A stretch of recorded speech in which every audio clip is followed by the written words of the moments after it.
കഴിഞ്ഞൊരു നൂറ്റാണ്ട് കാലം അവർണ്ണനീയമായ മാറ്റങ്ങളിലൂടെയാണ് നമ്മുടെ നാട് കടന്നുപോയത്. ആ മാറ്റങ്ങൾ കാണാനും അതിലെ പല പ്രധാനപ്പെട്ട സംഭവങ്ങളിൽ ഭാഗമാവാനും കഴിഞ്ഞ ഒരു വിശിഷ്ട വ്യക്തി ഇന്ന് നമ്മുടെ കൂടെ നിന്ന് തൻ്റെ 100ാം പിറന്നാൾ ആഘോഷിക്കുന്നു. KN അഷ്ടമൂർത്തി, ഒരു നൂറ്റാണ്ടിൻ്റെ ഓർമ്മക്കുറിപ്പുകൾ.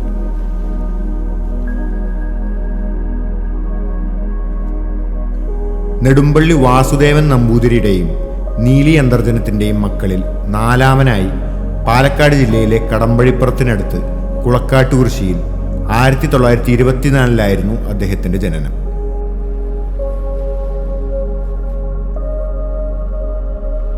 ഞാൻ 1924 ജനിച്ചത്. ഇവിടെയാണ് ജനിച്ചത്. ഇവിടെ അന്ന് ആസ്പത്രി ഒന്നുമില്ലല്ലോ. ഇവിടെയാണ് ജനിച്ചത്. ഈ വീട്ടിലായിരുന്നു? ഈ വീടെന്ന് പറയാൻ വയ്യപ്പോ 4 കെട്ടൊക്കെ ആയിരുന്നേ. ഇങ്ങനെ 4 കെട്ടും അങ്ങോട്ട് തെക്കിണി ഒടുക്കിണി കിഴക്കിണി ഒക്കെ അങ്ങനെ അവിടെയാണ് ജനിച്ചത്. വീട്ടിൽ ആരൊക്കെ ഉണ്ടായിരുന്നു ജനിച്ചപ്പോ? ഞാൻ, അച്ഛൻ, അമ്മ, പിന്നെ 3 ജ്യേഷ്ഠന്മാര്. അപ്പോൾ അച്ഛൻ എന്താ ചെയ്തിരുന്നത്? ഒന്നും ചെയ്തിരുന്നില്ല, അതൊന്നുമില്ല. ശാന്തിയൊക്കെ ഉണ്ടായിരുന്നു? അച്ഛന് ശാന്തിയൊക്കെ ഉണ്ടായില്ല. എന്റെ ജ്യേഷ്ഠനെ ഉണ്ടായിരുന്നു ശാന്തി, മൂത്ത ജ്യേഷ്ഠനെ. അവരൊക്കെ പഠിച്ചിരുന്നോ? അവര് സ്കൂളിൽ ഒരാള് പഠിച്ചിട്ടുണ്ട്. എന്റെ ജ്യേഷ്ഠന്റെ ജ്യേഷ്ഠൻ പഠിച്ചിട്ടുണ്ട്. ഇവിടെ എന്താണ് ബോർഡ് സ്കൂളിലെ. അന്ന് ESLC ഇല്ല, 8ാം തരം പാസ്സാവുക, അത്രേ ഉള്ളൂ. പിന്നെ ഇവിടെ തന്നെ ആയിരുന്നു. ആ ജ്യേഷ്ഠൻ പിന്നെ എന്താണ് ഇവിടെ കാരാകുറിശി അവിടെ അടുത്ത കുറച്ച് പട്ടന്മാരുടെ ഹോട്ടലുണ്ട്, രാമനാഥപുരം. അവിടെ കുറച്ച് കാലത്തൊക്കെ ഉണ്ടായിട്ടുണ്ട്. ഇവിടെ 4 കെട്ടായിരുന്നു. ഇവിടെ 4 കെട്ടായിരുന്നു. ഇവിടെ പടിഞ്ഞാറ്റി ഇതിന്റെ ഉള്ളിൽ മുകളിലേക്ക് കയറാൻ. മുകളിൽ 2 നില കെട്ടിടമായിരുന്നു. 2 നില കെട്ടിടം. ഇവിടെ ഒരു മുറി, മറ്റേ പക്ഷെ മുറി 2 ഉണ്ടായിരുന്നു. 2 മുറി. താഴത്തും 2 താഴത്തുനിന്ന് ആ പടിഞ്ഞാറ്റിൽ നിന്ന് ഒരു ഉമ്മറത്തേക്ക് കിടക്കാൻ പൂമുഖം, വലിയൊരു പൂമുഖം പണിയായിരുന്നു. പിന്നെ അവിടുന്ന് അങ്ങോട്ട് മേലെടുക്കള, അടുക്കള, അവിടുന്ന് കിടക്കാൻ. അടുക്കളൊക്കെ ഉണ്ടോ? അപ്പൊ അതൊന്നുമില്ല, ഒക്കെ മാറ്റിയിരുന്നു. എല്ലാം മാറ്റിയിരുന്നു. പിന്നെ ഇവിടെയൊക്കെ പറമ്പ് തൊടി, ഇവിടെയൊക്കെ തൊടിയായിരുന്നു. സോറി, ഇതൊക്കെ മിറ്റായിരുന്നു കേട്ടോ. മിറ്റത് അതുവരെ മിറ്റായിരുന്നു. ഇത് അങ്ങോട്ട് കൃഷിച്ച കിഴങ്ങ് അതുവരെ, അങ്ങനെ അതുവരെ ഇതൊക്കെ മിറ്റായിരുന്നു. പിന്നെ പാടല്ലേ, അവിടെ ഇരുന്ന് വലിയൊരു എന്താ പറയുക, ഒരു ഒഴിഞ്ഞ സ്ഥലം. അവിടെ ഇരുന്ന് കഥകളിയൊക്കെ നടത്തിയിട്ടുണ്ട്. അവിടെയാണ്. ഇവിടെ കാവാണിത്. എന്താ കാവല്ലത്? കാവ നല്ല പാമ്പുകളെ വെച്ചുള്ള 2-3 കിലായിട്ടുണ്ട്. അത് ഈ ഇല്ലകളിലൊക്കെ ഉണ്ട്. ഇവിടെ പൂജയൊക്കെ നടന്നിരുന്നോ? പൂജയൊന്നുമില്ല, കൊല്ലത്തിലൊരിക്കല്. അത്രേ ഉള്ളൂ. ഈ ആൽമരം മുന്നേ ഇതുണ്ടായിരുന്നു? അതെ, അപ്പല്ല അത്.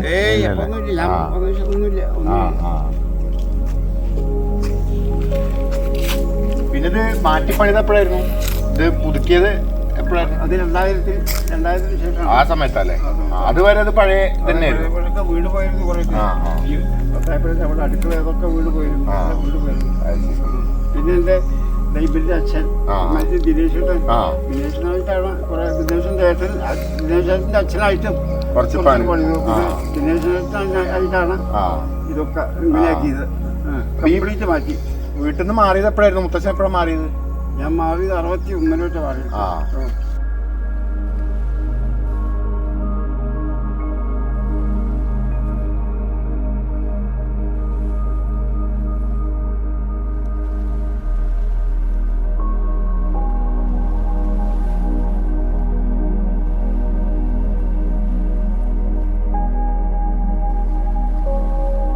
യാത്രയായിട്ട് ആദ്യം ഞാൻ പോയത് ഗുരുവായൂർക്കാണ്. ദൂരയാത്ര.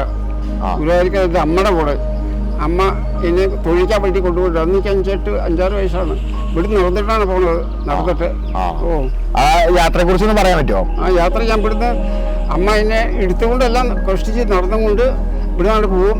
എന്നിട്ട് ആദ്യം ഇവിടെ ഒറ്റപ്പാലത്ത് ചെലങ്കാട് നിന്ന് കുറച്ചുകൂടി അപ്പുറത്ത് പോയിട്ട് ഒരു സ്ഥലത്ത് അതൊരു ഇല്ലകെടുത്ത് ചെന്ന് കയറി അവിടെ കൂടി അന്ന് രാത്രി. പിറ്റേ ദിവസം രാവിലെ അവിടുന്ന് നടക്കാൻ തുടങ്ങി. എന്നിട്ട് വൈകുന്നേരം ആകുമ്പോഴേക്കും ഗുരുവായൂരെത്തി. ഒക്കെ നടക്കന്നെ കേട്ടോ, ബസ്സൊന്നും ഇല്ല, നടക്കന്നെ. അന്ന് ഗുരുവായൂർ എങ്ങനെയായിരുന്നു? ഗുരുവായൂർ സാധാരണ ഒന്നുമില്ല, യാതൊന്നുമില്ല. ഗുരുവായൂരപ്പൻ്റെ കുറച്ച് ആള് ദർശനമൊക്കെ ഒന്നുമില്ല. ദർശനത്തിന് വരുന്നവരൊക്കെ വളരെ കുറവായിരുന്നു. വഴിയിലൊക്കെ എന്തായിരുന്നു വണ്ടികളും അല്ലെങ്കിൽ ഒന്നുമില്ല. വഴി ഓരോ വണ്ടികളില്ലാതെ വളരെ മോശമായിരുന്നു. അവിടുന്നാണ് ഞാൻ പറഞ്ഞില്ല, ആദ്യം തീവണ്ടി കാണാത്ത ഒറ്റപ്പാലത്ത് കൂടി പോകുമ്പോഴാണ് ഒരു തീവണ്ടി ഞാൻ അത് കണ്ടത്. അങ്ങനെ ഓടണതാ കണ്ടത് കേട്ടോ. ഓടണതായിട്ടൊരു വണ്ടി കണ്ടായി. ബാക്കി പിന്നെ വഴിയിലൊക്കെ എന്തായിരുന്നു? കാളവണ്ടി കാളവണ്ടികൾ സൈക്കിളിന്റെ ഓരോ ബസ്സൊക്കെ വളരെ കുറവാണ്. 1-2 ബസ്സൊക്കെ ഇടയ്ക്ക് എപ്പോഴെങ്കിലും പോകുന്നല്ലാതെ വളരെ മോശമായിരുന്നു. ബസ് അന്നുണ്ടായിരുന്നു അല്ലേ? ബസ് ഉണ്ടായിരുന്നു, വളരെ മോശമായിരുന്നു. ഇവിടുന്ന് ഒരു PR നമ്പ്യാർ ഒരു ബസ്, ഒരു നമ്പ്യാരുടെ ബസ് ഇവിടുന്ന് കരിമ്പടി ഗുരുവായൂർ വഴി ഉണ്ടായിരുന്നു ഒരു PR നമ്പ്യാർ. പക്ഷെ ബസ്സിലൊന്നും പോയിരുന്നില്ല അല്ലേ? ബസ്സിലൊന്നും ബസ് എവിടെ ഇങ്ങനെ പൈസ വേണ്ടേ ബസ്സിൽ പോവാൻ? ഒന്നുമില്ലേ. നടന്നിട്ട് തന്നെ അമ്മയും ഞാനും കൂടി നടക്കല്ലേ. ഒരു ദിവസം 5-8 നാഴി നടക്കും, പിന്നെ അവിടെ കൂടും, പിന്നെ പോവും. വിദ്യാഭ്യാസത്തിന്റെ ആദ്യാക്ഷരങ്ങൾ പഠിക്കുന്നത് തന്റെ മൂത്ത സഹോദരിയായ ഉമാദേവിയിൽ നിന്നായിരുന്നു. കൊളക്കാട്ടുശി ഞാൻ ഉള്ള കുട്ടിക്കാലത്ത് അവിടെ ഒരു സ്കൂള് വന്നു, ഒരു LP സ്കൂള് അന്ന് സ്ഥാപിക്കുന്നുണ്ടായി. ഞാൻ കുട്ടിയായിരിക്കുമ്പോഴാണ്. ഇപ്പം സ്കൂൾ അവിടെ തന്നെ നിലനിൽക്കുന്നത്.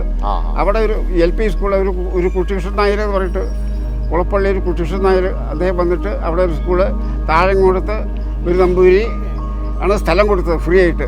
എന്നിട്ട് അവിടെ സ്കൂൾ സ്ഥാപിച്ചു, LP സ്കൂള്. അവിടെ മൊത്തത്തിലുള്ള കാലാവസ്ഥ എങ്ങനെയായിരുന്നു ഇവിടെ ഈ ഭാഗത്തൊക്കെ? കാലാവസ്ഥ ഇതേ വരിയായിരുന്നു. കാലാവസ്ഥയ്ക്ക് വലിയ മാറ്റമൊന്നും ഉണ്ടായിരുന്നു. മഴയൊക്കെ അതേപോലെ തന്നെ? മഴ കുറച്ചുകൂടിയൊക്കെ ഉണ്ടായിരുന്നു. ഇതേമാതിരിയല്ല മഴ. ആ കാലാവസ്ഥ നമ്മൾ പറയാറില്ല, ഓരോ സീസൺ, ആ സീസൺ അനുസരിച്ച് കാലാവസ്ഥ മാറിയായിരുന്നു. ഇപ്പൊ സീസണിലല്ലോ, എപ്പോഴും മഴയും എപ്പോഴും വെയിലും അങ്ങനെയല്ലേ. സമാവർത്തനത്തിന് ശേഷം തൻ്റെ 14-ാം വയസ്സിൽ കടമ്പഴിപ്പുറം GUP സ്കൂളിൽ 6ാം ക്ലാസ് വിദ്യാഭ്യാസം ആരംഭിച്ച് 1943 ESLC വിജയിക്കുകയും ചെയ്തു. ഇപ്പോൾ 7ാം ക്ലാസ് വരെയുള്ളൂ. അന്ന് 8ാം തരം വരെ ഉണ്ടായിരുന്നു. അവിടെയാണ് ആദ്യം ഞാൻ ചേർന്നത്. UP സ്കൂൾ 6ാം ക്ലാസ്സിൽ ആദ്യം ചേർന്നു. ആ സ്കൂൾ എങ്ങനെ ഉണ്ടായിരുന്നു? സ്കൂൾ നല്ല സ്കൂളായിരുന്നു, നല്ല സ്കൂളായിരുന്നു. ഈ പ്രദേശത്ത് വേറെ UP സ്കൂൾ ഒന്നും ഉണ്ടായിരുന്നില്ല. ഒരു LP സ്കൂളുണ്ട് ഇവിടെ കടമ്പഴിപ്പുറത്ത്, ഇവിടെ ഹൈസ്കൂളിൻ്റെ അടുത്തായിട്ട്. അപ്പൊ സ്കൂളിൽ എന്തൊക്കെയായിരുന്നു പരിപാടി? ക്ലാസ് ഒക്കെ ആയിട്ട്? ക്ലാസ് നല്ല ക്ലാസ്സായിരുന്നു, നല്ല ക്ലാസ്സായിരുന്നു. 6ാം ക്ലാസ്സിൽ നല്ല. ഞാൻ ആദ്യം ചേർന്നത് അവിടെയാണ്. ഞാൻ ചേരുന്നത് എങ്ങനെയാണ് യാതൊന്നുമില്ല, അറിയില്ല. ഇംഗ്ലീഷും ഇല്ല, കണക്കും ഇല്ല, മലയാളമല്ലോ ഒന്നും. കഷ്ടിച്ച് മലയാളം എഴുതാനും വായിക്കാനും അറിയാൻ നല്ലതുണ്ട്. അന്നൊക്കെ അങ്ങനെ മതിയേ. എന്നിട്ട് 6ാം ക്ലാസ്സിലാണ് ചേർന്നത്. പരീക്ഷയൊന്നുമില്ല. അങ്ങനെയാണ്. അന്ന് ടീച്ചർമാരൊക്കെ ഓർമ്മയുണ്ടോ? ടീച്ചർമാരൊക്കെ ഓർമ്മയുണ്ട്, കുറച്ചൊക്കെ ഓർമ്മയുണ്ട്. ഒന്ന് സുബ്രഹ്മണ്യയ്യർ, എരേച്ച മേനോൻ, പാറക്കുട്ടി ടീച്ചർ, ഗോപാലൻ നായർ. അന്ന് എന്തൊക്കെയായിരുന്നു പഠിക്കാൻ? പഠിക്കാൻ കണക്ക്, ഇംഗ്ലീഷ്, മലയാളം, ഇത്രേ ഉള്ളൂ. ഈ സിലബസ് ഒക്കെ ആരാ തീരുമാനിച്ചിരുന്നത്? സിലബസ് ഒക്കെ അവിടുന്നാണല്ലോ വരിക. ആ സിലബസ് പ്രകാരമാണ്. പിന്നെ അന്ന് പോലീസ്, മറ്റേ പോസ്റ്റ് ഓഫീസ് അതൊക്കെ ഉണ്ടായിരുന്നു? പോലീസ്, പോസ്റ്റ് ഓഫീസൊക്കെ ഉണ്ട്. പോസ്റ്റ് ഓഫീസ് ചെറിയൊരു പോസ്റ്റ് ഓഫീസ് അത്രേ ഉള്ളൂ. ഇവിടെ കടമ്പഴിപ്പുറത്തല്ലേ, കടമ്പഴിപ്പുറത്ത്. അന്ന് കത്തുകളൊക്കെ എഴുതിയിരുന്നു? കത്തുകളൊക്കെ ഉണ്ടായിരുന്നു. ഞാനൊന്നും എഴുതിയിരുന്നില്ല. ഇവിടെ ഒന്നുമില്ല, കത്തൊന്നുമില്ല. അല്ല, ബന്ധുക്കൾ തമ്മിൽ കത്തുകൾ കത്തെഴുതും ഒന്നും ഒരു പരിപാടിയൊന്നും ഇല്ല എന്നൊന്നും. പോലീസിനൊക്കെ എവിടുന്നാ കണ്ടിരുന്നത്? പോലീസിന് ഇവിടെ ശ്രീകൃഷ്ണപുരത്തുണ്ട്. ഞാൻ അത് ദുർലഭമായി കാണാറുള്ളൂ. പോലീസിന് കണ്ടാൽ തന്നെ പേടിയാണ്. ഒരു പോലീസുകാർക്ക് വരുന്നതുകൊണ്ടാണ് ഇവിടെ അയ്യോ പോലീസുകാരന് മാർക്കോ അത്ര ധൈര്യം അന്നൊക്കെ. കടുത്ത ദാരിദ്ര്യത്തിലായിരുന്നെങ്കിലും കൂടുതൽ പഠിക്കണമെന്ന് അദ്ദേഹം ആഗ്രഹിച്ചു. ബുദ്ധി വളരെ മോശമായിരുന്നു, പഠിക്കാനൊക്കെ വളരെ മോശമായിരുന്നു. എങ്കിലും പഠിക്കണം എന്നൊരു മോഹം. അതിനെന്താണെന്ന് ആലോചിച്ചപ്പോൾ ആദ്യം എൻ്റെ ഒരു ജ്യേഷ്ഠൻ, അച്ഛൻ്റെ ഒരു അനിയൻ്റെ അവിടെ അദ്ദേഹം പറഞ്ഞു, നീ ഇന്ന ആളെ പോയി കണ്ടോ, അദ്ദേഹം എന്തെങ്കിലും പറയുമെന്ന് പറഞ്ഞു. OMC നാരായണൻ ഒരുപാട് കേട്ടിട്ടുണ്ടോ? OMC നാരായണൻ പോലെ ഋഗ്വേദ അദ്ദേഹത്തിന് വേദം പഠിപ്പിക്കാൻ വേണ്ടി എൻ്റെ ഒരു ജ്യേഷ്ഠൻ അവിടെ താമസിയായിരുന്നു. എൻ്റെ അമ്മാത്ത ജ്യേഷ്ഠനാണ്. അദ്ദേഹത്തിനെ ചെന്ന് കണ്ടോളാൻ പറഞ്ഞു, ഇവിടെ എൻ്റെ ഒരു അപ്പൻ. എന്നിട്ട് ഞാൻ അവിടെ ഉഴപ്പവിടെ പോയി അദ്ദേഹത്തിനെ കണ്ടു. അപ്പോൾ അദ്ദേഹം പറഞ്ഞു, അട്ടൂന്നാ വിളിക്കാട്ടോ, ഒരു കാര്യം ചെയ്തോളൂ. പാതായക്കര, പെരിന്തൽമണ്ണ പാതായക്കര എന്ന് പറഞ്ഞിട്ടൊരു ജില്ലുണ്ട്. അവിടെ എൻ്റെ ഒരു അനിയൻ ഉണ്ട്, അവിടെ ഒരു പരമേശ്വരൻ. അദ്ദേഹം അവിടെ ഡ്രൈവറായിരുന്നു. പള്ളിശ്ശേരി എന്നാണ് എൻ്റെ പേര്, പള്ളിശ്ശേരി. അദ്ദേഹം അവിടെ കാർ ഡ്രൈവറായിരുന്നു. അവിടെ അദ്ദേഹത്തിനെ ചെന്ന് കണ്ടോളൂ, അദ്ദേഹം വല്ല വഴി പറയുമെന്ന് പറഞ്ഞു. ശരി എന്ന് പറഞ്ഞ് ഞങ്ങൾ പോന്നു. പിന്നെ 2 ദിവസം കഴിഞ്ഞിട്ട് പിന്നെയാണ് പെരിന്തൽമണ്ണയ്ക്കുള്ള പോക്ക്. പെരിന്തൽമണ്ണയ്ക്കടുത്തുള്ള ഒരു വലിയ ഇല്ലമായിരുന്നു പാതാക്കര മന. അവിടെ നിന്ന് പലരും ഹൈസ്കൂൾ വിദ്യാഭ്യാസം നേടിയിരുന്നതായി അദ്ദേഹം അറിഞ്ഞു. പാതാക്കര മനയിലെ വാസുദേവൻ നമ്പൂതിരിപ്പാട് അവരുടെ തറവാട്ടിൽ താമസിക്കുവാനും പെരിന്തൽമണ്ണ ഹൈസ്കൂളിൽ ചേർന്ന് പഠിക്കുവാനുമുള്ള സൗകര്യം ചെയ്തു കൊടുത്തു. അവിടെയുള്ളവരെ അദ്ദേഹം ഇന്നും നന്ദിയോടെ ഓർക്കുന്നു. പെരിന്തൽമണ്ണ പട്ടണം എങ്ങനെയായിരുന്നു മുത്തച്ഛ അന്ന്? പട്ടണം ചെറിയൊരു പട്ടണം എന്ന് തന്നെ പറയാൻ പറ്റുള്ളൂ. ചെറിയൊരു പട്ടണം. പക്ഷേ കുറച്ച് ഇവിടുത്തെ കടകളും ഈ ഏരിയയിലെ ഏറ്റവും വലിയ പട്ടണം പെരിന്തൽമണ്ണയായിരുന്നു. പെരിന്തൽമണ്ണയായിരുന്നു പറയാം. അതായത് പാലക്കാടിൻ്റെ മാതിരിയില്ല, എങ്കിലും കുറച്ച് ചെറിയൊരു പട്ടണമായിരുന്നു. അവിടെ കുറച്ച് കടകളും കാറുകൾ, കുറച്ച് ടാക്സി കാറുകൾ, സൈക്കിൾ സ്റ്റാൻഡ്, ബൈസിക്കിൾ കച്ചവടം അങ്ങനെയില്ലേ, അങ്ങനെ കുറച്ച്. പിന്നെ ഒരു താലൂക്ക് ഓഫീസ് ഉണ്ടായിരുന്നു. താലൂക്ക് ഓഫീസ് അവിടെ ആയിരുന്നു, പെരിന്തൽമണ്ണ താലൂക്ക് ഓഫീസ് അവിടെ. പിന്നെ ചെറിയൊരു ആസ്പത്രി, കുറച്ച് ദൂരത്തായിട്ട് ചെറിയൊരു ആസ്പത്രി, ഗവൺമെൻറ് ആസ്പത്രി. പിന്നെ ഞങ്ങളുടെ ഹൈസ്കൂള്. പിന്നെ സ്കൂളിൽ എന്തൊക്കെയായിരുന്നു? സ്കൂളിലെ പരിപാടികളൊക്കെ എന്തായിരുന്നു? സ്കൂളിൽ പരിപാടി ഒന്നും കാര്യമായിട്ട് പഠിക്കില്ല. പിന്നെ കളികളുണ്ടായിരുന്നു. ഫുട്ബോള്, വോളിബോള്, ഹോക്കി, അതൊക്കെ ഉണ്ടായിരുന്നു. അത് മത്സരങ്ങളൊക്കെ ഉണ്ടായിരുന്നു. മത്സരങ്ങളുണ്ടായിരുന്നു. കലോത്സവം അതൊക്കെ ഉണ്ടായിരുന്നു. എല്ലാം ഇപ്പോഴത്തെ മാതിരി കലോത്സവങ്ങളൊക്കെ ഉണ്ടായിരുന്നു. പക്ഷെ ഇത്ര ഇതായിട്ടില്ലാന്നേ ഉള്ളൂ, എങ്കിലും ഉണ്ടായിരുന്നു. ഞാൻ പഠിക്കുന്ന കാലത്ത് ഈ വോളിബോൾ മത്സരമൊക്കെ ഉണ്ടായിരുന്നേ. എന്താണ്, സ്കൂളുകൾ തമ്മിൽ. അപ്പോൾ ഒരു കൊല്ലം ഞങ്ങളുടെ സ്കൂളും മലപ്പുറമായിട്ട് കളിയുണ്ടായി, വോളിബോൾ കളി. അത് ഞാൻ കളിക്കണ്ടായി മലപ്പുറത്ത് പോയിട്ടാണ് കളിച്ചത്. ഒരു അബു ഉണ്ടായിരുന്നു, അങ്ങാടിപ്പുറം അബു. അയാളുടെ ലിഫ്റ്ററായിട്ടായിരുന്നു ഞാൻ. എന്നിട്ട് ഇവിടുന്ന് മലപ്പുറത്ത് പോയിട്ട് വോളിബോൾ കളിക്കണ്ടായി. അത് തോറ്റു കളിക്കണ്ടായിട്ടുണ്ട്. പിന്നെ മറ്റ് കലാപരിപാടികളൊക്കെ ഉണ്ടായിരുന്നു. കലാപരിപാടി കൊല്ലത്തിൽ വരയ്ക്ക് ഈ ആനുവൽ ഇതൊക്കെ ഉണ്ടാവുമല്ലോ, എന്താ പറയണ്ടേ, ആനുവൽ ഡേ. അന്ന് എന്തെങ്കിലുമൊക്കെ കുറച്ച് പരിപാടി ഉണ്ടാവും, അല്ലാണ്ട് വേറെ ഒന്നും ഉണ്ടായിരുന്നില്ല. അന്നത്തെ മാഷന്മാരെ അവിടുത്തെ ആൾക്കാരൊക്കെ ഓർക്കുന്നുണ്ടോ? കുറച്ചാളൊക്കെ ഓർമ്മിക്കട്ടെ, കൂട്ടുകാരൊക്കെ ഓർമ്മയുണ്ടോ? കൂട്ടുകാരെയും ചിലരൊക്കെ ഓർമ്മയുണ്ട്, അത്രേ ഉള്ളൂ. എല്ലാവരും ഒന്നുമില്ല.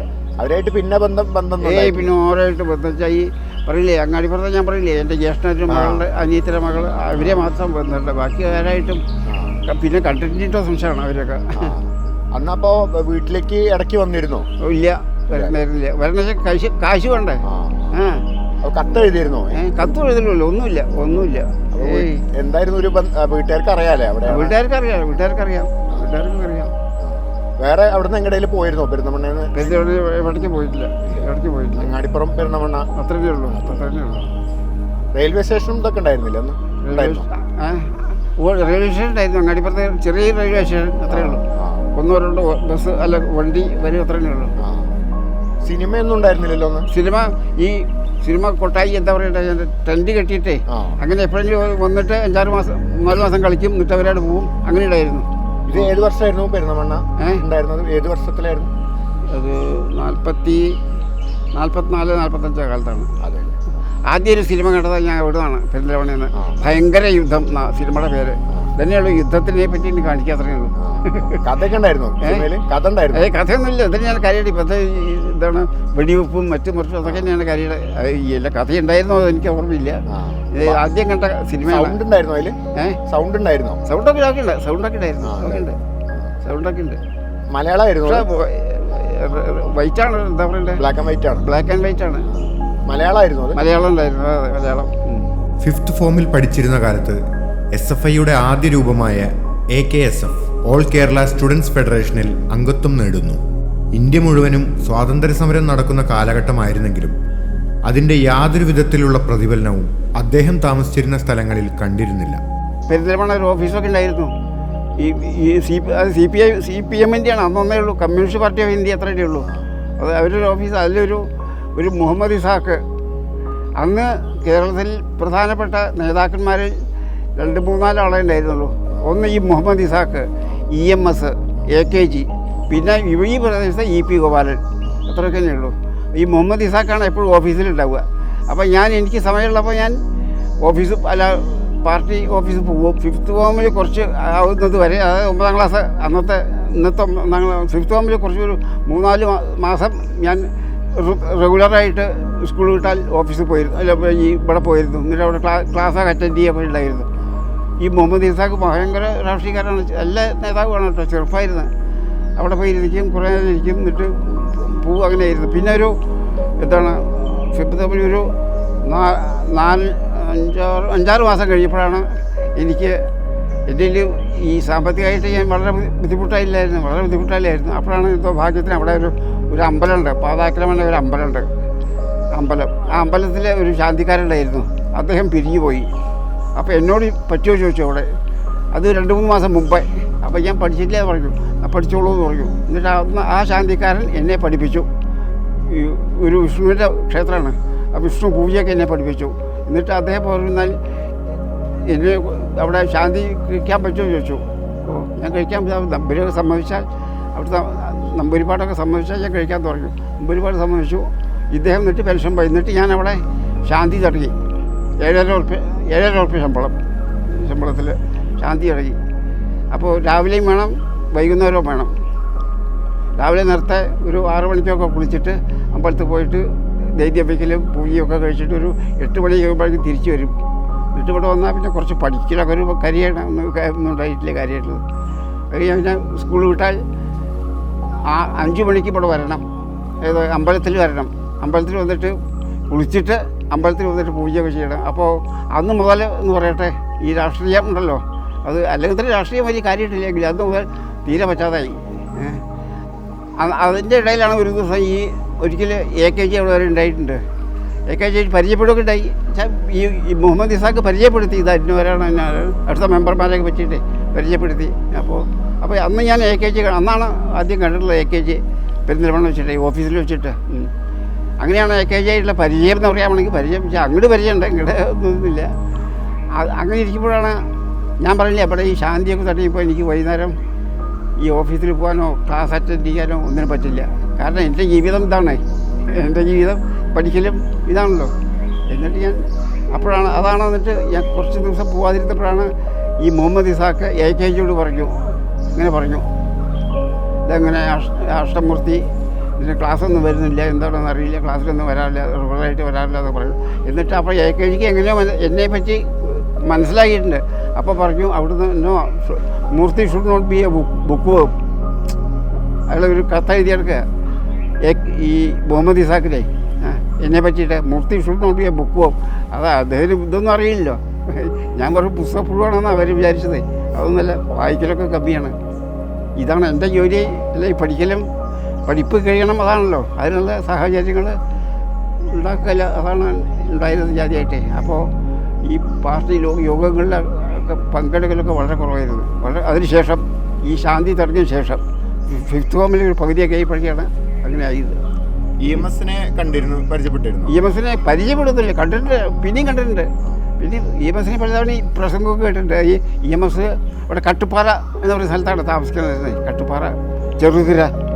അപ്പോൾ ഈ പാതാക്കര നമ്പൂരിപ്പാട് EMSനെ കാണാൻ വേണ്ടി പോവുണ്ടായി. EMS എന്ന് അവിടെ ഉണ്ട്, പോയി. അപ്പോൾ എന്നോടും വരാൻ പറയൂ. അന്ന് സ്കൂളില്ലാത്ത കാറൊക്കെ ഉണ്ട്. ഞാനും പോയി കൂടെ. അവിടെ ചെന്ന് അപ്പോൾ അദ്ദേഹം ഒരു കളത്തിലാണ് താമസിക്കുന്നത്, തറവാട്ടിലൊന്നല്ല, കളത്തിലാണ് താമസിക്കുന്നത്.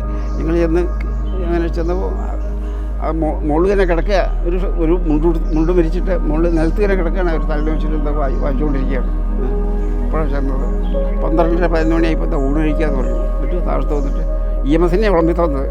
അവിടെ വയ്ക്കാനൊക്കെ ഒരു ആരാ അറിയില്ല. അത് വേറെ ജാതിക്കാരാണതേ.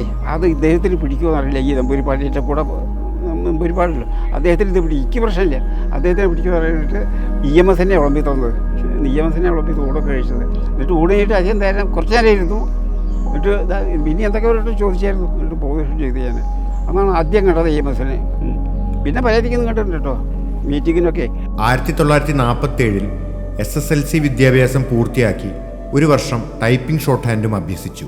1948 ആയപ്പോൾ ഒരു വരുമാന മാർഗത്തിനായി അദ്ദേഹം പട്ടാളത്തിൽ ചേരാൻ തീരുമാനിച്ചു. അത് അദ്ദേഹത്തിൻ്റെ ജീവിതത്തിലെ ഒരു നാഴികക്കല്ലായി മാറി. ഞാൻ SSLC പാസ്സായിട്ട് പറഞ്ഞില്ലേ, 1 കൊല്ലം ടൈപ്പ് റൈറ്റിംഗ് ഷോർട്ട് ഹാൻഡ് പഠിച്ചു.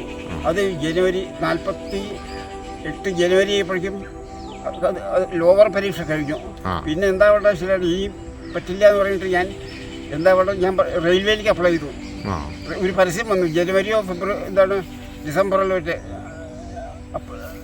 47 അവസാനം ഒരു ഇത് വന്നു. എന്നിട്ട് ഞാൻ അതിലേക്ക് അപ്ലൈ ചെയ്തു. അവരൊരു 4 ആഴ്ച തന്നു, റെയിൽവേയിലേക്ക് ഒരു 4 ആഴ്ച തന്നു. 4 ആഴ്ച തന്നപ്പോൾ അതിൽ പലതുകൊണ്ട് ഫില്ലപ്പ് ചെയ്യാൻ അതൊന്നും ഈസിയാണ്. 500 രൂപ കെട്ടണമെന്ന് പറഞ്ഞു. അതെൻ്റെ കയ്യിൽ ഇവിടുന്ന് 500 രൂപ 5 രൂപ ഇല്ല എൻ്റെ കയ്യിൽ. അവിടെ വലിയ നമ്പൂരിപ്പാട് വലിയ പൈസക്കാരാണ്. പക്ഷെ അവരോട് ചോദിച്ചാൽ എനിക്ക് തരില്ല. കാരണം എനിക്കൊന്നും എൻ്റെ കയ്യിലൊന്നുമില്ലല്ലോ. അവരോട് ചോദിച്ചാൽ ഒന്നും തരില്ല. എന്നിട്ട് ഇങ്ങനെ അത് ഞാൻ 500 രൂപ കെട്ടണമെന്ന് പറഞ്ഞപ്പോൾ ഞാനത് വെള്ളാച്ചു. എന്നിട്ടാണ് പിന്നെ ഇങ്ങനെ ആലോചിച്ചത് എന്താ വേണ്ട ശരിയാണ്. അപ്പോഴാണ് ഞാൻ ആർമി ചേരാൻ തീർച്ചയായിട്ടും. അവിടെ തന്നെ ഒരു ഏജൻറ്റ് ഉണ്ടായിരുന്നു, പെരുന്തൽമണ്ണ തന്നെ. ഞാൻ ആ ഏജൻറ്റിനെ കണ്ടത്. അയാൾ പറഞ്ഞു എടുക്കാം, നമുക്ക് പോകാം എന്ന് പറഞ്ഞു. ആ സമയത്ത് തന്നെയാണ് അവിടുത്തെ പാതാക്രമണത്തിലൊരു ബന്ധു, ഒരു OPT ഒരുപാട്, അത് അവിടെ ഈ ടൈപ്പ് റൈറ്റർ ഷോർട്ട് ഹാൻഡ് പഠിക്കാൻ കൂടി എൻ്റെ കൂടെ ഉണ്ടായിരുന്നു. അപ്പോൾ അതെല്ലാം പറഞ്ഞു നമുക്കെന്നാൽ 2 ആൾ കൂടി പോവുക, മിലിറ്ററി ചേരാമെന്ന് പറഞ്ഞു. പോകാമെന്ന് പറഞ്ഞു. എന്നിട്ട് ഞാൻ അവിടെ ഉള്ളവരോടൊക്കെ സമ്മതം ചോദിച്ചപ്പോൾ അവർക്കൊന്നും സമ്മതമല്ല പോകണത്. ഞാൻ അവിടെ അത്രയ്ക്ക് വേണ്ടപ്പെട്ട ആളായി, പതാക്രമണത്തിൽ അത്രയ്ക്ക് വേണ്ടപ്പെട്ട ആളായി. അവർക്കൊന്നും സമ്മതമില്ല. ഞാൻ പറഞ്ഞു എന്താ ഞാൻ പോവുകയാണെന്ന് പറഞ്ഞു. അതും പ്രത്യേകിച്ച് ആർമിയിലെന്ന് പോയപ്പോൾ അവർ അവസാനം സമ്മതിച്ചു അല്ലാണ്ട് എന്താ ചെയ്യുക. അങ്ങനെ 48 മാർച്ച് 6-ാം തീയതി അതുകൊണ്ട് കോയമ്പത്തൂർ ഏജൻറ്റ് മുഖാന്തരം ഏജൻറ്റിനെയും കൂട്ടി ഏജൻറ്റും ഞങ്ങളെ 2 പേരും കൂടി കോയമ്പത്തൂർ കൊണ്ടുപോയി. കോയമ്പത്തൂർ ഇന്ന് രാത്രി അവിടെ കഴിഞ്ഞിട്ട് പിറ്റേ ദിവസം രാവിലെ ടെസ്റ്റുകൾ, ദേഹം ഇതെല്ലാം അഴിച്ചിട്ട് ഓടുക ചാടുക പഴില്ലേ, പിന്നെ ദേഹത്തിൻ്റെ ഇതൊക്കെ നോക്കി ചെസ്റ്റ് മറ്റേ കുറച്ചൊക്കെ നോക്കിയിട്ട് ഓടുക ചാടുക കിടന്നിട്ട് ഇതൊക്കെയോ പല എക്സർസൈസും ചെയ്യിച്ചു. എന്നിട്ട് ആ ട്രെയിനിങ് കഴിഞ്ഞു. വൈകുന്നേരമായപ്പോൾ പറഞ്ഞു എന്നെ എടുത്തു എന്ന് പറഞ്ഞു. ഇയാളെ എടുത്തതുമില്ല എന്ന് പറഞ്ഞു. ഞാൻ പറഞ്ഞു എൻ്റെ കൂടെ ഇതായിട്ട് അയാൾ പ്രലോഭമായിട്ട് ഒരാളാണ്, അയാളെ പറഞ്ഞു. ഞാനും അന്ന് ഇങ്ങോട്ട് പോന്നു. എന്ന് 48 മാർച്ച് 6-ാം തീയതി ഇങ്ങോട്ട് പോന്നു. ഈ ഇതെല്ലാം കഴിഞ്ഞിട്ട് 6-ാം തീയതി അല്ല 7-ാം തീയതി ഇങ്ങോട്ട് നാട്ടിലേക്ക് പോന്നു. എന്നിട്ട് ഇതിൻ്റെ സാധനങ്ങളൊക്കെ എടുത്ത് വരാൻ പറഞ്ഞു. എന്നിട്ട് ഞാൻ സാധനങ്ങളൊക്കെ എടുത്ത്, സാധനങ്ങളൊന്നും ഇല്ല, ഒരു ഷർട്ടോ മുണ്ടോ ഒരു കീറിയ മുണ്ടോ അത്രയൊക്കെ ഉള്ളൂ കയ്യിലേ. അത് എടുത്തിട്ട് പിറ്റേ ദിവസം രാവിലെ അവിടെ ചെന്നു കോയമ്പത്തൂർ. അവർ പൈസ തന്നു, ബസ് കൂലിയൊക്കെ തന്നായിരുന്നു. എന്നിട്ട് രാവിലെ അവിടെ ചെന്നിട്ട് ചില റെക്കോർഡൊക്കെ ശരിയാക്കിയിട്ട് ട്രെയിനിൻ്റെ പാസ് തന്നു. ട്രെയിനിൻ്റെ വാറൻ്റെന്ന് പറയുന്നത് റെയിൽവേ വാറൻ്റ് തന്നു. പൂനെ വരെ തന്നു. പൂനെക്ക് എത്തേണ്ട അതിൻ്റെ മുമ്പാണ് പറയുന്നത് യർവാദ പറയുന്ന സ്ഥലത്ത്. പക്ഷേ പൂനെയാണ് ടെർമിനല്. അതുവരെ ഞങ്ങൾക്ക് ഇത് തന്നു. എന്നിട്ട് അവിടെ ഇറങ്ങിയിട്ട് എന്താണ് ഫോൺ ചെയ്താൽ മതി എന്ന് പറഞ്ഞു. അന്ന് ഫോണുണ്ട്, മറ്റേ ലേൽ ഫോണേ. എന്നിട്ട് അവിടുന്ന് ട്രെയിനിങ് സെൻറ്ററിൽ നിന്ന് അവർ വണ്ടി അയച്ചു, മിലിറ്ററി വണ്ടി അയച്ചു. അപ്പോഴേക്കും എന്താണ് ഞാൻ പൂനെയിലെത്തിയപ്പോഴേക്കും വേറെയും ചിലർക്ക് അവിടെ എത്തിയിട്ടുണ്ട് തിരിച്ചു തരാൻ വേണ്ടിയിട്ട്. വേറെ അവിടുന്ന് പല ഇരിക്കുന്ന 5-8 ആളുണ്ടായിരുന്നു. എന്നിട്ട് ഞങ്ങളെല്ലാം കൂടി ട്രെയിനിങ് സെൻറ്ററിലേക്ക് യർവാദ അവിടെയാണ് ട്രെയിനിങ് സെൻറ്റർ. ഒപ്പം മലയാളികൾ വേറെ ആൾക്കാരുണ്ടായിരുന്നു. ഇവിടുന്ന് തന്നെ ഉണ്ടായിരുന്നു. മണ്ണാർക്കാട്ട് നിന്ന് ഒരു KC ഭാസ്കരൻ, കുന്നംകുളത്ത് ഒരു പങ്ങൻ, പിന്നെ ഇവിടെ എന്താണ് ഈ കോൾബന്ധത്തിൽ ഒരു ശങ്കരനാരായണൻ, ഇവരൊക്കെ ഉണ്ടായിരുന്നു. എല്ലാവരുടെയും പേരൊന്നും ഓർമ്മില്ല. ഇവരൊക്കെ ഉണ്ടായിരുന്നു. ഒരു TR നായർ, ഇവരൊക്കെ ഉണ്ടായിരുന്നു എൻ്റെ കൂടെ. പിന്നെ അവിടെ 4 മാസം ട്രെയിനിങ് അല്ലേ? 4 മാസം ഫിസിക്കൽ ട്രെയിനിങ് എന്ന് പറയുന്നത്. അതിൽ ഇതൊക്കെ വിടും. Rifle training, rifle shooting, stun gun shooting, LMG light machine gun എന്ന് പറയും. നിലത്ത് വെച്ചിട്ട് നിലത്ത് ഇങ്ങനെ ഒരു കുറ്റി ഉപയോഗിച്ചിട്ട് കിടന്നിട്ട് ഫയർ ചെയ്യുക. അതൊക്കെ ഒരു ട്രെയിനിങ്ങിൻ്റെ ഭാഗം. തോൽക്കുക അതൊന്നും ഇല്ല കേട്ടോ, തോൽക്കൊന്നുമില്ല, ട്രെയിനിങ്ങിൻ്റെ ഒരു ഭാഗത്തേ ഉള്ളൂ. അത് 4 മാസം. ഇനി ഞാൻ പറഞ്ഞില്ലേ, പിന്നെ 4.5 മാസം, പിന്നെയാണ് 1.5 മാസം ബസ് അല്ല ഡ്രൈവിങ്. 1.5 മാസം അവിടെ തന്നെ ഡ്രൈവിംഗ് ഉണ്ട്. അപ്പോൾ 1.5 മാസം ഈ മറ്റ് ഫിസിക്കൽ ട്രെയിനിങ് കഴിയുന്നതിന് കുറച്ച് മുമ്പായിട്ട് ബോംബെയിൽ പെട്രോൾ റേഷനാണ് വന്നു. Petrol ration. പെട്രോളില്ല. അപ്പോൾ എന്ത് വിചാരിച്ചു അവരെന്ത് ചെയ്തു, കമ്പനി ക്ലർക്കുമാർക്ക് ഡ്രൈവിംഗ് വേണ്ടെന്നാണ്. ക്ലർക്കുമാർക്ക് മറ്റുള്ളവർക്ക് വേണം. ഈ എന്താണ് GD വെച്ചാൽ കുറച്ച് പല ഇതൊക്കെ ശിപ്പായിമാർക്ക് അവർക്ക് വേണം. ഞങ്ങളൊക്കെ വേണ്ടാന്ന് വിചാരിച്ചു. എനിക്കത് ഏറ്റവും മോഹമുണ്ടായിരുന്നു ഡ്രൈവിംഗ് പഠിക്കുന്നത്. വേണ്ട. എന്നിട്ട് ഞങ്ങളെ അവിടുന്ന് ആ ട്രെയിനിങ് കഴിഞ്ഞിട്ട് ഞങ്ങളെ ലീവ് കിട്ടി. ഞങ്ങൾക്ക് 28 ദിവസം ലീവ്. പാസ്സൊക്കെ റെയിൽവേ പാസ്സൊക്കെ തന്നിട്ടുണ്ട്. ഇവിടെ നേരിട്ട് ജബൽപൂർക്ക്. അവിടെ ഒലോക്കോട് വണ്ടി കയറാൻ വേണ്ടി ആയിപ്പോഴേക്കും പിന്നെയും ചിലരൊക്കെ ഉണ്ടായിരുന്നു കേട്ടോ. പറഞ്ഞില്ലേ, 2-3 ആൾ എൻ്റെ കൂടെ ഉണ്ടായിരുന്നു. അങ്ങോട്ട് ജബൽപൂർക്ക് പോകാൻ വേണ്ടിയിട്ട്. എന്നിട്ട് ഒലോക്കോട് നിന്ന് അങ്ങനെ. അന്ന് കൽക്കരിയുടെ ട്രെയിൻ ആയിരുന്നു. കൽക്കരിയല്ല, അങ്ങോട്ട് കൽക്കരിയല്ലായിരുന്നു. ഡൽഹിക്കോ കൽക്കരിയായിരുന്നു. GT എക്സ്പ്രസ് ആയിരുന്നു. മനസ്സിലെ അതോ ഏതാറില്ല, കൽക്കരിയായിരുന്നു. ഇത് കൽക്കരി അല്ലായിരുന്നു തോന്നുന്നു. സെക്കൻഡറാമതിലേക്ക് 1948 മുതൽ 1976 വരെ പൂനെ, ജബൽപൂർ, ഡൽഹി, ജമ്മു, കിർക്കി, ഗുവാഹത്തി, ലഖ്നൗ, ബാംഗ്ലൂർ, സെക്കന്ദരാബാദ്, അഗർത്തല, ജോധ്പൂർ എന്നീ സ്ഥലങ്ങളിൽ സിപ്പായി പോസ്റ്റ് മുതൽ നായക് സുബേദാർ പോസ്റ്റ് വരെ അദ്ദേഹം സേവനമനുഷ്ഠിച്ചു. ഹൈദരാബാദിൽ ഇരിക്കുമ്പോഴാണ് എൻ്റെ ഒരു ഫ്രണ്ട് ഉണ്ടായിരുന്നു, ഒരു ഹവൽദാരൻ തന്നെ എൻ്റെ കൂടെ ഉണ്ടായിരുന്ന ഒരു ഹവൽദാരൻ, തിരൂരുകാരൻ. അപ്പോൾ ഞങ്ങളുടെ ഈ സെക്കൻഡരാബാദിൽ റെക്കോർഡ് ഓഫീസിലെ ഞങ്ങളുടെ സെക്കൻഡരാബാദിലാണ്. റിട്ടയർമെൻറ്റ് ലീവ് ഉണ്ട് 2 മാസം. അപ്പോൾ ഇയാൾ ഇവിടെ വന്ന് പറയൂ, താങ്കൾ അഷ്ടമൂർത്തി റിട്ടയർമെൻറ്റ് ലീവ് എടുക്കണ്ട, ക്യാൻസൽ ചെയ്തോളൂ. അങ്ങനെയുണ്ടേ, എടുക്കണമെന്നില്ല, ക്യാൻസൽ ചെയ്തോളൂ പറഞ്ഞു. എന്താ വെച്ചപ്പോൾ പ്രൊമോഷൻ്റെ സാധ്യതയുണ്ടെന്ന് പറഞ്ഞു അയാൾ. ഓ, പ്രൊമോഷൻ ലിസ്റ്റൊക്കെ ആർമി ഹെഡ് ക്വാർട്ടേഴ്സിലേക്ക് അയക്കണേ, അത് അയച്ചിരുന്നു. അതിൽ ഞാൻ 11 ആളിൽ ഞാൻ സീനിയർ മോസ്റ്റ് ആയിരുന്നു. 11 ആളിൽ ഞാൻ സീനിയർ മോസ്റ്റ് ആയിരുന്നു. എൻ്റെ പേരും അയച്ചിട്ടുണ്ടെന്ന് അയാൾ അവിടെ വന്ന് പറഞ്ഞു. അത് ഞാൻ ആ സമയത്ത് സെക്രട്ടറിയല്ല എന്നതൊന്നും സംഭവിച്ചിരുന്നില്ല. കാരണം അയാൾക്കറിയില്ലോ, ഇതായിരുന്നു തൊട്ട് തന്നെയാണ് ഈ റെക്കോർഡ് ഓഫീസിലല്ലോ. അത് എൻ്റെ യൂണിറ്റിൻ്റെ തൊട്ട് തന്നെ ഒരു എത്ര ഒരു 15 മിനിറ്റ് നടക്കാണ്, അത്രേ ഉള്ളൂ. മഹാഭാഗ്യത്തിന് ഞാനത് ക്യാൻസലാക്കി ചെയ്തിട്ട്, അത് ആ ക്യാൻസലാക്കിയിട്ട് റിട്ടയർമെൻറ്റ് ലീവ് തുടങ്ങുന്നതിന് മുമ്പ് തന്നെ എനിക്ക് പ്രൊമോഷൻ കിട്ടി, നായബ് സുബേദാരായിട്ട്. അല്ലെങ്കിൽ ജമേദാര, പഴയ ജമേദാർ, ഇപ്പോൾ നായബ് സുബേദാരായിട്ട് പ്രൊമോഷൻ കിട്ടി. നായബ് സുബേദാരായി വളരെ വ്യത്യാസമുണ്ട്. ജൂനിയർ കമ്മീഷൻ്റെ ഓഫീസറാണ്, JCO എന്ന് പറയും, ജൂനിയർ കമ്മീഷൻ്റെ ഓഫീസർ. ഫസ്റ്റ് ക്ലാസ് ഇതൊക്കെ ടിക്കറ്റൊക്കെയാണ് ട്രെയിനിൽ അത് കിട്ടി. പിന്നെ എങ്ങടെ പോയത്? അവിടുന്ന് പോയത് 19 FID എന്ന് പറഞ്ഞിട്ട് വരുന്നുണ്ട്, ഫീൽഡ് അമ്യൂണിഷനിലെ. അപ്പോൾ ത്രിപുരയിൽ. പക്ഷേ ത്രിപുരയിലേക്ക് പോകുന്നതിന് മുമ്പേ ആസാമിൽ ഗൗഹട്ടി എന്ന് പറയുന്ന സ്ഥലമുണ്ട്. അവിടെ പോയിട്ട് ഞങ്ങളുടെ ഒരു പുതിയ യൂണിറ്റ് റേസ് ചെയ്യാണ്. പുതിയ യൂണിറ്റ് റേസ് ചെയ്തിട്ട് ത്രിപുരയിലേക്ക് പോകേണ്ടത്. 1970 ബംഗ്ലാദേശ് വിമോചന സമരത്തിന്റെ ഭാഗമായി നടന്ന ഇന്ത്യ പാകിസ്ഥാൻ യുദ്ധസമയത്ത് യുദ്ധം നടക്കുന്ന അഗർത്തലയിലേക്ക് ആയുധങ്ങൾ എത്തിക്കുന്ന 19 FAD എന്ന യൂണിറ്റിൽ JCO ആയി അദ്ദേഹം നിയോഗിക്കപ്പെട്ടു. 19 ഫീൽഡ് അമ്യൂണിഷനിലെ ആയിരുന്നു.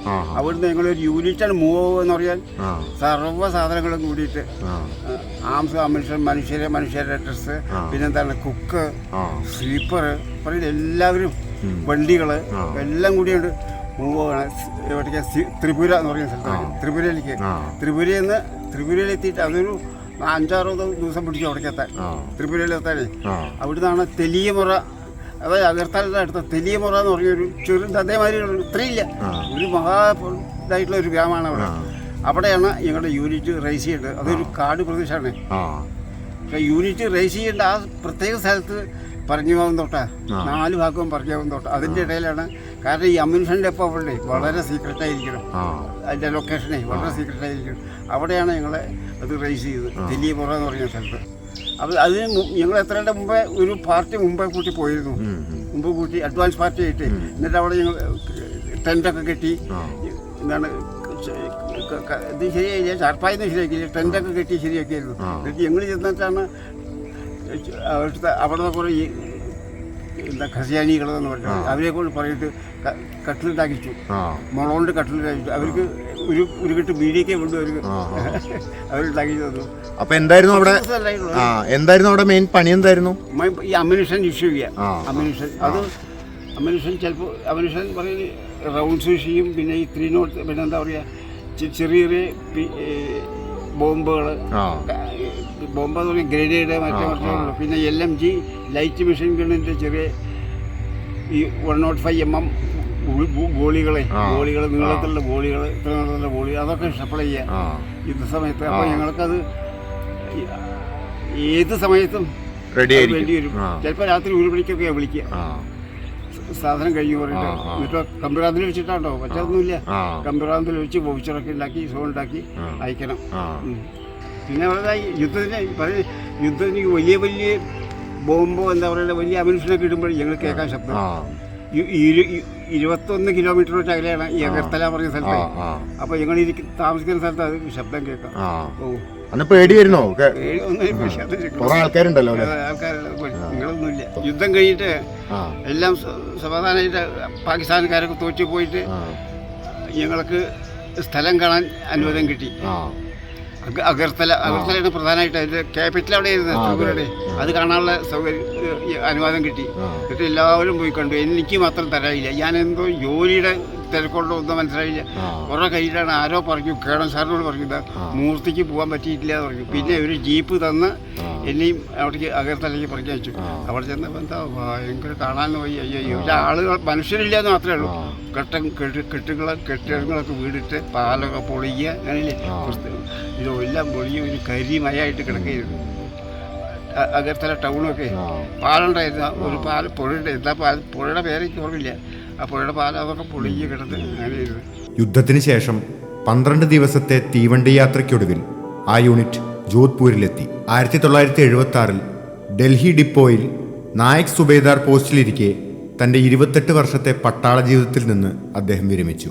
റിട്ടയർമെൻറ്റിനു ശേഷം ചിട്ടയായ ജീവിതവും മിതമായ ഭക്ഷണക്രമവും അദ്ദേഹത്തിൻ്റെ ആരോഗ്യം സംരക്ഷിക്കാൻ സഹായിച്ചു.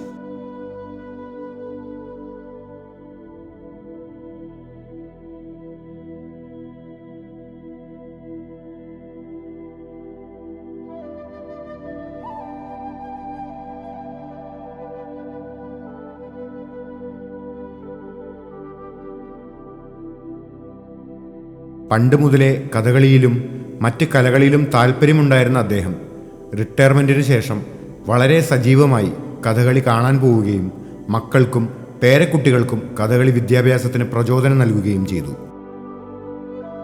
പ്രശസ്ത കഥകളി കലാകാരൻ കലാമണ്ഡലം കുട്ടികൃഷ്ണനും കഥകളി അഭ്യസിക്കാൻ പ്രചോദനവും സഹായവും നൽകിയത് അയൽക്കാരനായ അഷ്ടമൂർത്തിയായിരുന്നു. ഇന്നും കഥകളിയും നാടകവും സംഘടിപ്പിക്കാൻ നാട്യശാസ്ത്ര കടമ്പഴിപ്പുറവുമായി അദ്ദേഹം പലപ്പോഴും സഹകരിക്കാറുണ്ട്. പക്ഷെ അപ്പോൾ കല്യാണം കഴിഞ്ഞത് എപ്പോഴായിരുന്നു? 1954 എൻ്റെ കല്യാണം ഉണ്ടായത്. ഏപ്രിൽ മാസത്തിലാണ് കല്യാണം ഉണ്ടായത്. ലീവ് എടുത്ത് വരികയാണോ ഇത്? ലീവ് എടുത്ത് വരികയാണ്. അന്ന് ഞാൻ ജമ്മുവിലാണ്. അതുകൊണ്ട് അവിടുന്ന് ലീവ് എടുത്ത് വരികയാണ് ഉണ്ടായത്. എന്നിട്ട് പിന്നെ കല്യാണം കഴിഞ്ഞപ്പോൾ തന്നെ പോയി? കല്യാണം കഴിഞ്ഞ് 2 മാസം ലീവിലാണ് വന്നത്. 2 മാസം ലീവിലാണ്. ആ കല്യാണമൊക്കെ ഉറപ്പിച്ചിട്ട് എന്നിട്ടാണ് ഞാൻ വന്നത്. എന്നിട്ട് അത് ഏപ്രിലാണ് കല്യാണം ഉണ്ടായതുകൊണ്ട് ഏപ്രില്. അത് ശരി. പിന്നെ ആദ്യം കുട്ടി ഉണ്ടായത് എപ്പോഴായിരുന്നു? 57 ആദ്യത്തെ. 54 വിവാഹം കഴിഞ്ഞ ആദ്യത്തെ ഒരുണ്ട അമ്മ ഉണ്ടായത് 57. ശരി. പിന്നെ മുത്തശ്ശിയും കൊണ്ട് അവിടെ പോയിരുന്നു ആർമിയിലേക്ക്? ആർമി 2 തവണ പോയിട്ടുണ്ടായിട്ടുണ്ട്. 2 വീക്കിലായിട്ട്. ആദ്യം പോയത് ബാംഗ്ലൂർക്കാണ്. അന്നേക്ക് മകൾക്ക് ഇത്ര 2 വയസ്സോ 3 വയസ്സോ ആ സമയത്താണ് പോയത്. മകൾക്ക് തീരെ സുഖം ഉണ്ടായിരുന്നില്ല. ഇതൊക്കെ വന്നിട്ടേ ഉഷയ്ക്കേ. പക്ഷെ ബാംഗ്ലൂർ ചെന്നപ്പോഴേക്കും എല്ലാം ബാംഗ്ലൂരിലെ ക്ലൈമറ്റ് നന്നായിട്ട് പിടിച്ചിട്ട് എല്ലാം മാറി ഓടാനും ചാടാനൊക്കെ തുടങ്ങി. അന്ന് 3 വയസ്സോ 4 വയസ്സൊക്കെയായിരുന്നു. ഓടാനും ചാടാനൊക്കെ തുടങ്ങി. എന്നിട്ട് ഡോക്ടർ പറഞ്ഞു തന്നാൽ നിങ്ങൾ ബാംഗ്ലൂരിൽ സ്ഥിരമായിട്ട് താമസിച്ചോളൂ. നേരെ താമസിക്കുക. അവിടെ ഫാമിലി ക്വാർട്ടേഴ്സിൽ താമസിച്ചു. സ്കൂള് പൂട്ടിയ കാലത്ത്, ഈ ബേസിക് സ്കൂൾ പൂട്ടിയ കാലത്ത്. അപ്പൊ തന്നെ ജോലി കിട്ടിയിരുന്നല്ലേ മുത്തശ്ശിക്ക്? ജോലി കിട്ടിയിരുന്നു. അതാണ് ഏപ്രിൽ മെയ് ആ കാലത്താണ് ജോലി കിട്ടിയിരുന്നത്. പിന്നെ 64 അച്ഛൻ ജനിച്ചത് അല്ലേ? അച്ഛൻ ജനിച്ചത് എൻ്റെ 64 മെയ് 22 അച്ഛൻ ജനിച്ചത്. പിന്നെ സുനന്ദമാവൻ ജനിച്ചത് 69 ജനുവരി 19. ശരി. അവരൊക്കെ എങ്ങനെയായിരുന്നു കുട്ടിക്കാലത്തൊക്കെ? അവരെങ്ങനെയായിരുന്നു? എന്തായിരുന്നു അവരുടെ സ്വഭാവം? കുട്ടിക്കാലത്തൊക്കെ നല്ല ഉഷാറായിരുന്നു. നല്ല സുദേവായിട്ട് കുറച്ചൊരു ഇതായിരുന്നു, എന്നാലും നല്ലതായിരുന്നു. സുരേന്ദ്രനാണ് നല്ല സ്മാർട്ടും അങ്ങനെ ആയിട്ടായിരുന്നു. സുദേവേട്ടൻ ഇവിടെ പഠിക്കുമ്പോൾ നല്ല ഇതാണ് കേട്ടോ. നല്ല ഈ സ്പോർട്സിലൊക്കെ എല്ലാം പങ്കിട്ടിട്ടുണ്ട്. 69 വീണ്ടും ഞാൻ ഫാമിലിയെ കൊണ്ടുപോയി ഡൽഹിയിലേ കൊണ്ടുപോയി. എല്ലാവരെയും കൂട്ടി കൊണ്ടുപോയി. അന്ന് ഉഷ പ്രീ ഡിഗ്രി പഠിക്കുകയാണേ.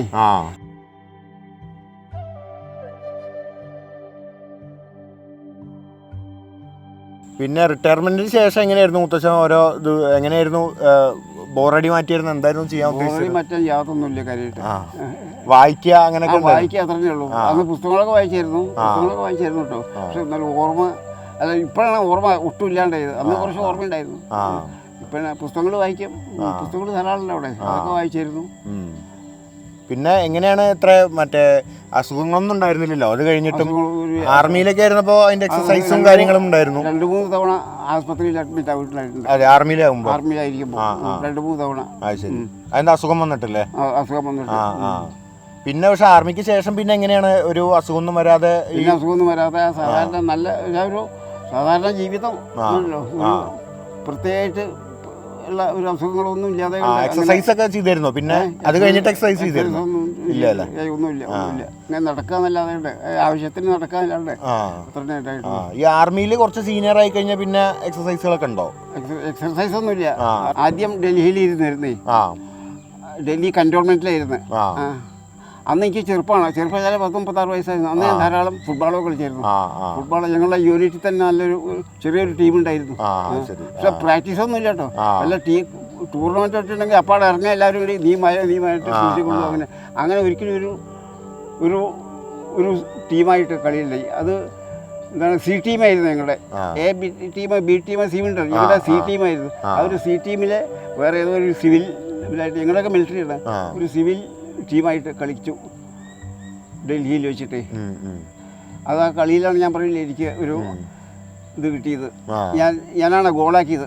അതിന് ഞാൻ ഹെഡ് ചെയ്തിട്ട് ഗോളാക്കിയത് ഞാനാണ്. എന്നിട്ട് പിറ്റേ ദിവസം പേപ്പറിൽ പറയില്ലേ, മൂർത്തി സേവ്ഡ് 505 ആർമി ബേസ് എന്നൊക്കെ പറയുന്നത് ഇംഗ്ലീഷ് പേപ്പറിലൊക്കെ അത് കളിച്ചായിരുന്നു. അവിടെ നല്ലൊരു പ്ലെയർ ആയിരുന്നു ഞാൻ. അതെന്ന് പറയാം. പിന്നെ മുത്തശ്ശൻ എന്തെങ്കിലും തോന്നിയിരുന്നോ ആർമി കഴിഞ്ഞ് വന്നിട്ട് മുന്നെന്തെങ്കിലും ചെയ്യായിരുന്നു എന്ന് തോന്നിയിരുന്നോ? എന്തെങ്കിലും നമുക്ക് പിന്നെ ചെയ്യായിരുന്നു തോന്നി, ജോലി എന്തെങ്കിലും ചെയ്യായിരുന്നു തോന്നി. അത്ര പ്രായമായിട്ടില്ല, 52.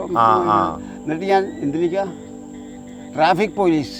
ശരി, ഇവിടെ കേരളത്തിലല്ലേ? കേരളത്തിൽ തന്നെ അതിലേക്ക് അപ്ലൈ ചെയ്തു. പക്ഷെ അത് കിട്ടിയില്ല. പിന്നെ ഒന്നിനും പോകണ്ടായില്ല. പിന്നെ ഇവിടെ തന്നെ സ്ഥിരമായിട്ട് താമസിച്ചു. അല്ല, ആർമി കാലത്ത് എന്തെങ്കിലും ചെയ്യായിരുന്നു, എവിടെയെങ്കിലും പോവായിരുന്നു, അങ്ങനെയൊന്നും തോന്നില്ലല്ലോ? അതവിടെ ആ കാലത്ത് ഞാൻ ഇല്ലില്ല. ലക്നൗവിൽ ഇരിക്കുമ്പോഴാണ് ഞാൻ പറഞ്ഞിട്ടുണ്ടാവുന്നുണ്ട്. ലക്നൗവിൽ ഇരിക്കുമ്പോൾ ഞാൻ പറഞ്ഞു വിവരം. ലക്നൗവിൽ ഇരിക്കുമ്പോൾ ഞാനാണ്, എൻ്റെ കൂടെ ഒരു ഹൗൽദാർ ഹസൻ എന്ന് പറഞ്ഞിട്ടുള്ളായിരുന്നു. എൻ്റെ സ്വന്തം അടുത്ത കെട്ടില കിടന്നായിരുന്നു. അയാളുടെ ഇത് പറഞ്ഞാൽ ഞാൻ കാശിക്ക് പോയി. അയാൾ കാശിക്കാരനാണ്, ബനാറസ് കാശിയാണ്. അയാളോട് വിവരങ്ങളൊക്കെ ചോദിച്ച് ഞാൻ കാശി കാണാൻ വേണ്ടിയിട്ട് ഇവിടുന്ന് ലീവ് എടുത്തിട്ട് കാശിക്ക് പോകണ്ടായി. ഇത് കാശി കണ്ടു. ഏറ്റവും രസമുള്ള സ്ഥലം ഏതായിരുന്നു പോയപ്പോ? ഏറ്റവും കാണാൻ ഭംഗിയും ആൾക്കാരൊക്കെ രസമുള്ള ആൾക്കാരൊക്കെ ഡൽഹി തന്നെയാണ്. അത് ടൗൺ ആയതുകൊണ്ട് എല്ലാത്തിലും ആൾക്കാരുണ്ടാവുന്നില്ല. പക്ഷെ ഞങ്ങളുടെ യൂണിറ്റ് ഈ ആർമി ഹെഡ് ക്വാർട്ടേഴ്സ് ഏറ്റവും ടൗണിൽ തന്നെയായിരുന്നു. അതിന് മുമ്പുണ്ടായിരുന്ന കാലത്ത് ഒരു ഇതിൽ ഞാൻ ഫുട്ബോളോ കളിച്ചായിരുന്നു. അതൊരു കന്റോൺമെന്റ് ഏരിയയിലായിരുന്നു. അവിടെ വലിയ ഇതൊന്നുമില്ല. ഏറ്റവും നല്ല, പിന്നെ ബാംഗ്ലൂരൊക്കെ നല്ലത് തന്നെയായിരുന്നു അല്ലേ? ബാംഗ്ലൂർക്ക് നല്ല. പിന്നെ കാലാവസ്ഥ, പിന്നെ നോർത്ത് ഈസ്റ്റിന്റെ ഒക്കെ കാലാവസ്ഥ നല്ലതായിരുന്നില്ലേ? എന്ത് നല്ല ഭയങ്കര ചൂടും തണുപ്പും. ഏറ്റവും നല്ല കാലാവസ്ഥ ബാംഗ്ലൂർ തന്നെയായിരുന്നു. ഏറ്റവും നല്ല കാലാവസ്ഥ. പിന്നെ അന്ന് എന്തെങ്കിലും ദുശീലങ്ങളൊക്കെ ഉണ്ടായിരുന്നോ? ആരോഗ്യം പ്രശ്നമാക്കുന്ന ദുശീലങ്ങൾ? ഈ JCO ജൂനിയർ കമ്മീഷൻ ഓഫീസർ ആയപ്പോഴേ ഞാൻ ഡ്രിങ്ക്സ് കഴിച്ചായിരുന്നു. ഡ്രിങ്ക്സ് കഴിച്ചായിരുന്നു. അത് ഞങ്ങൾക്ക് ഈ എന്താ പറയാ, മിലിറ്ററി കോട്ട കിട്ടണം. അത് എല്ലാം ഫ്രീ ആണ്. ഇടയ്ക്ക് അങ്ങനെ കഴിച്ചായിരുന്നു. പിന്നെ പുകവലി പിന്നെ നോൺ വെജ് കഴിച്ചിരുന്നോ അവിടുന്ന്? ടേസ്റ്റ് നോക്കിയിട്ടില്ല. ഞാൻ നോൺ വെജ് കഴിച്ചത് SLC പഠിക്കുന്ന കാലത്താണ്. ശരി, പെരിന്തൽമണ്ണയാണ്. എൻ്റെ കൂടെ ഒരു കേസി ഭാവിയിൽ അയ്യാവുണ്ടായിരുന്നു കൊല്ലത്തെ. അയാൾ ഞാനും കൂടി പോയിട്ട് സ്വകാര്യത്തിൽ ഒന്നാണ് ഒരിട്ട തവണ കഴിച്ചു നോക്കിയതല്ലേ? അന്നെന്താ വെറുതെ കൗതുകം കൊണ്ട് നമുക്കൊന്ന് കഴിക്കാം സ്വകാര്യത്തിൽ. സ്കൂൾ ഒരു സമയം 1 മണിക്കാണ് കേട്ടോ. 1 മണി 2 മണി ഇടയ്ക്ക് 1 മണിക്കൂറുണ്ടല്ലോ. അപ്പോൾ അവിടെ അടുത്ത് തന്നെ ഒരു ഇതുണ്ടായിരുന്നു, ഹോട്ടലേ. അവിടെ പോയിട്ട് കഴിച്ചു. എന്താ കഴിച്ച? മീനാണോ കഴിച്ചത്? മീനല്ല, ഇറച്ചി തന്നെ, കോഴി ഇറച്ചിയായിരുന്നു. ചാപ്സ് എന്താ. പിന്നെ കഴിക്കാൻ തോന്നിയിട്ടൊന്നുമില്ല? തോന്നി, ഒട്ടും തോന്നിയില്ല. മുട്ട കഴിച്ചിട്ടുണ്ട് കേട്ടോ, മുട്ട കഴിച്ചിട്ടുണ്ട്. പിന്നെ ബാക്കി ഇത് കാണുന്ന ആൾക്കാർക്കൊക്കെ തോന്നുന്നുണ്ടോ എങ്ങനെ മുത്തശ്ശന് മറ്റേ ആരോഗ്യം കൊണ്ട് കിടക്കുന്ന ഒരു 100 വയസ്സായി, പക്ഷെ സംസാരിക്കാനും ഓർമ്മയും നടത്തത്തിലും ഒന്നിലൊരു മാറ്റമില്ലല്ലോ? അപ്പോൾ ആൾക്കാർക്ക് തോന്നുമ്പോൾ എങ്ങനെയായിരിക്കും, എന്തായിരിക്കും അവരോട് പറഞ്ഞു കൊടുക്കാൻ? എന്താ ഉള്ളത് പറഞ്ഞു കൊടുക്കാൻ? അതിൻ്റെ ചിട്ടയായിട്ടുള്ള ജീവിതം, അതാണ് ആർമിയിലെ ജീവിതം തന്നെയാണ് കാര്യമായിട്ട്. ചിട്ടയായിട്ടുള്ള ജീവിതമാണ് അത്. നമ്മൾ ചെയ്തേ തീരും, അങ്ങനെയാണ്. നമ്മൾക്ക് വേണ്ടിയിട്ടല്ല. ആർമിയിൽ ആ ജീവിതം ഉണ്ടല്ലോ, ഭക്ഷണവും വിശ്രമവും കളിയും ഒക്കെ എല്ലാം ഒരു സിസ്റ്റമാറ്റിക് ആയിട്ടാണല്ലോ. അപ്പോൾ അത് കാരണമാണ് അതിനെ തുടർന്നുകൊണ്ടാണ്. പിന്നെ അതെ, ആ ഒരൊറ്റതാണ് കാരണം എൻ്റെ ആരോഗ്യം കീപ്പ് ചെയ്യാൻ വേണ്ടിയിട്ട് പറ്റിയതെന്ന്. മുത്തശ്ശ ഇനിയിപ്പോൾ അവസാനമായിട്ടേ, മുത്തശ്ശനെപ്പോൾ ഈ നൂറ്റാണ്ട് കാലത്തെ, ശരിക്കും നൂറ്റാണ്ട് എല്ലാവരെയും അത്ഭുതപ്പെടുത്തിക്കൊണ്ട് നൂറ്റാണ്ട് കാലത്തെ അനുഭവങ്ങളും കാര്യങ്ങളൊക്കെ ഉണ്ട്. അപ്പോൾ മുത്തശ്ശൻ്റെ ഈ പിറന്നാളിന് വന്നിരിക്കുന്ന ആൾക്കാരോടും ബാക്കി ഭാവി തലമുറയോടും എന്നോടും ബാക്കി നമ്മുടെ തലമുറയോടും അതിൻ്റെ അപ്പുറത്തെ ആൾക്കാരോടൊക്കെ എന്താണ് പറയാനുള്ളത്? മുത്തശ്ശൻ്റെ ഒരു അനുഭവം വെച്ചിട്ട് എന്താണ് ഒരു അവസാനമായിട്ട് പറയാനുള്ളത്? അനുഭവം വെച്ച് പറയുകയാണെന്ന് വെച്ചാൽ ചിട്ടയായിട്ടുള്ള ജീവിതം, ഡിസിപ്ലിൻ ആയിട്ടുള്ള ജീവിതം നയിക്കുക. അതാണ് പ്രധാനമായിട്ടുള്ളത്. അപ്പോൾ ആ ഒരു ജീവിതം ഉണ്ടല്ലോ, അത് ഞാൻ ആർമിയിൽ നിന്ന് വന്നിട്ടും ചിട്ടയായിട്ടെന്ന് പറയില്ല എങ്കിലും കാരണം വേറെ പൈസ പരിപാടിയൊന്നുമില്ല. അപ്പോൾ കാര്യം അതായത് ഇങ്ങനെ കാലത്ത് നേരത്തെ എണീക്കുക, കുളിക്കുക, വലിയ ഭക്ഷണം മിതമായിട്ടുള്ള ഭക്ഷണം കഴിക്കുക, അല്ലേ, നടക്കുക, അതൊക്കെ ഇവിടെ ഒരു ചിട്ടയായിട്ടുള്ള ജീവിതം തന്നെ എന്ന് പറയാം. ആർമിയിൽ നിന്ന് വന്നിട്ട് ഉണ്ടായിട്ടുള്ളത്, ഇവിടെ വന്നിട്ടും ഉണ്ടായിട്ടുള്ളത്. അങ്ങനെ ആ ജീവിതമാണ് ഇപ്പോഴും അങ്ങനെയാണ്. അപ്പം ഇന്നും അങ്ങനെയാണ് അർത്ഥം, ഇന്നും അങ്ങനെയാണ്, അതേമാതിരിയാണ്. ഇനി എന്തെങ്കിലും ഉണ്ടാവും മുത്തശ്ശന് ആഗ്രഹങ്ങളുണ്ടോ? ഇനി ചെയ്യണം എന്ന് ആഗ്രഹമുള്ള ഒരു ആഗ്രഹമില്ല ഇനി, യാതൊരു ആഗ്രഹമില്ല. എല്ലാവരും ഇനിയിപ്പോൾ കാലമൻ ശിരസിങ്കിൽ അണിയിക്കയെ ഈ മുല്ലമാല കാലത്തിൽ ചേർത്തു കഴിഞ്ഞു വരക്കുറി വരണം വരൻ മാത്രം ആസന്നമായി പോയി വരണം സനാതന നിയമം ലംഘിക്കാമോ? അതാണ്.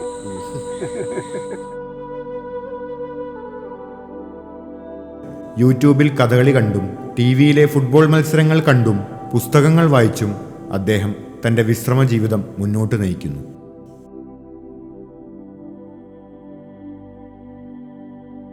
ഇനിയും ഒരു നൂറ്റാണ്ട് കൂടി പൂർണ്ണ ആരോഗ്യവാനായി ജീവിക്കാൻ അദ്ദേഹത്തിന് ഭാഗ്യമുണ്ടാകട്ടെ. നമ്മുടെ മുത്തച്ഛന് 1000 പിറന്നാൾ ആശംസകൾ.